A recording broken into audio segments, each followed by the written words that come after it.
Hello and welcome back here on my English YouTube channel about my Lego City project called Brick World. And in today's update, once again we are coming back to working at our BR151 locomotive because we are adding the first wagon, and you can see all the parts I bought for that big update. I think about 1,400 parts just for one wagon, mostly in reddish brown and dark blue, and that's what we're going to do today, so stay tuned for that big train update.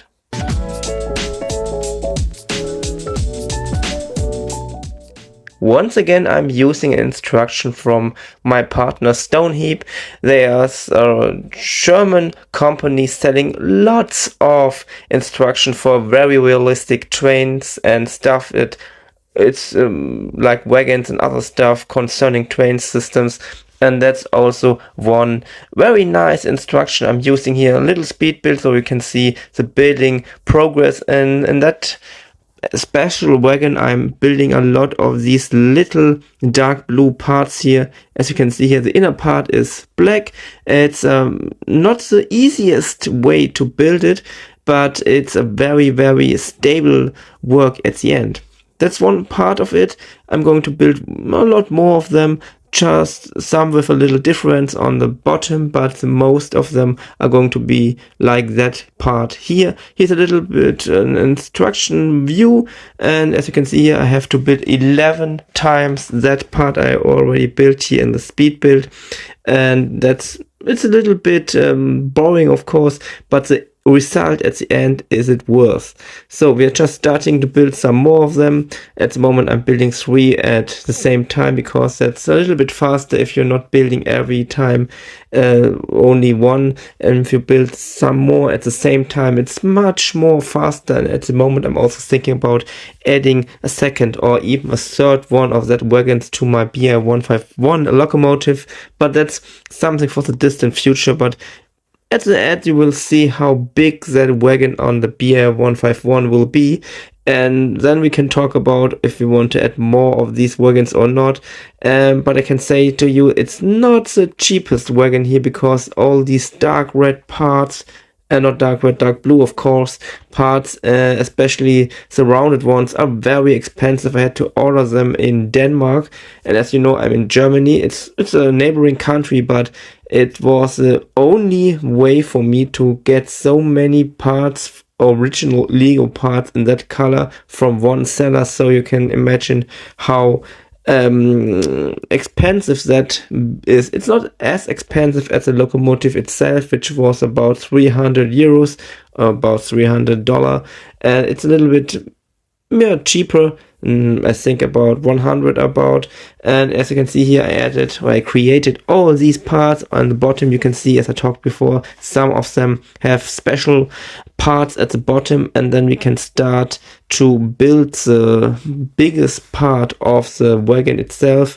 As you can see, we have, I think, 4 different parts here on the bottom, and now we can stack them together, which is a little bit complicated, but you can see all the results very fast, even in the speed build.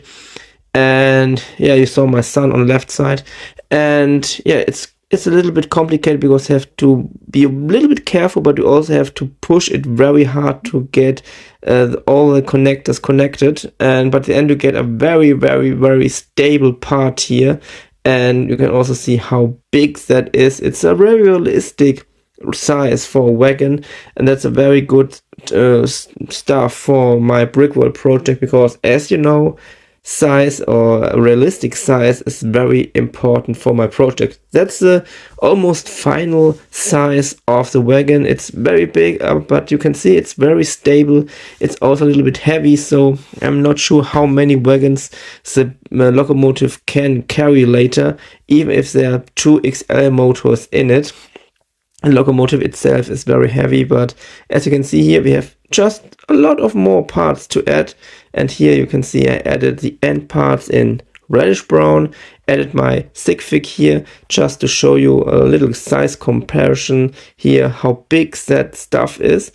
And what is missing, it's the bottom part of that wagon. It means all the black parts you can see behind the wagon itself, and all the rest of the reddish brown are for the underlaying parts. As you can see here, we have the wheels and the connectors with the magnets, and yeah, just have to put them on the special holes here, and then we can try to put it on the train tracks, connect it to our BR151 locomotive, and just test some test drives.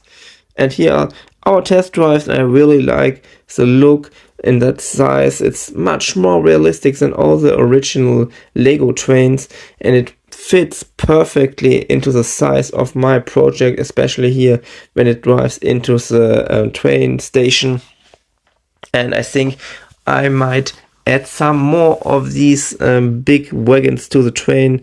Yeah, you can also see a size comparison here between my locomotive and the crocodile here, the official crocodile Lego set.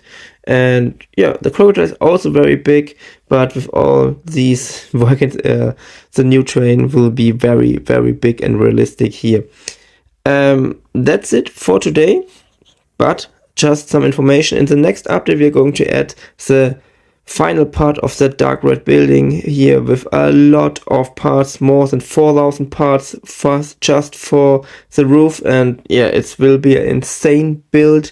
So stay tuned for the next update, and thanks for watching today. Bye.